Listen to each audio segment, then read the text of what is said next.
یوم شہدائے پولیس پر motorway police head quarter میں تقریب کا انعقاد کیا گیا۔ تقریب میں وفاقی وزیر مواصلات عبدالعلیم خان نے خصوصی شرکت کی ہے۔ وفاقی وزیر مواصلات اور آئی جی موٹروے پولیس سلطان احمد چودھری نے یادگار شہداء پر پھول چڑھائے اور فاتح خوانی کی۔ وفاقی وزیر مواصلات عبدالعلیم خان نے تقریب سے خطاب میں کہا، 4 اگست قومی تاریخ کا ایک اہم دن ہے۔ صفت غیور کی عظیم شہادت تمام سیکیورٹی فورسز کے لیے مشعل راہ ہے۔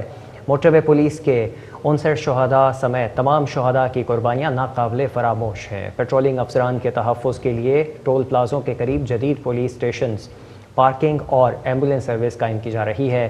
این ایچ اے کا ریونیو 2024 کے 64 ارب سے بڑھ کر 2026 میں 127 ارب روپے سے تجاوز کر گیا۔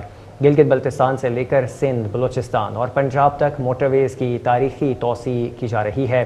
مری ایکسپریس وے کی مظفر آباد تک توسیع سے آزاد کشمیر کے عوام کو بین الاقوامی سہولیات ملیں گی۔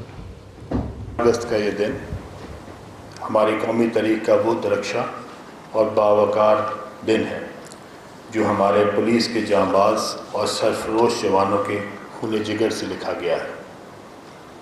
4 اگست کو یوم شہدائے پولیس کے طور پر بنانے کی بنیاد ہمارے ملک کے ایک عظیم سپوت اور شجاعت کے پیکر افسر ایڈیشنل آئی جی صفت غیور کی عظیم شہادت کی یاد سے منسلک ہے، جنہوں نے دہشت گردی کے خلاف جنگ میں جرأت اور بہادری کی ایک ایسی تاریخ رقم کی جو ہماری تمام سیکیورٹی فورسز کے لیے مشعل راہ ہے۔ آج کا دن تجدید عہد کا دن ہے۔ ان تمام سرفروشوں کو سلام۔ امن، شہریوں کی جان و مال کی حفاظت اور قانون کی بالادستی کی خاطر اپنی جانوں کا نذرانہ پیش کیا۔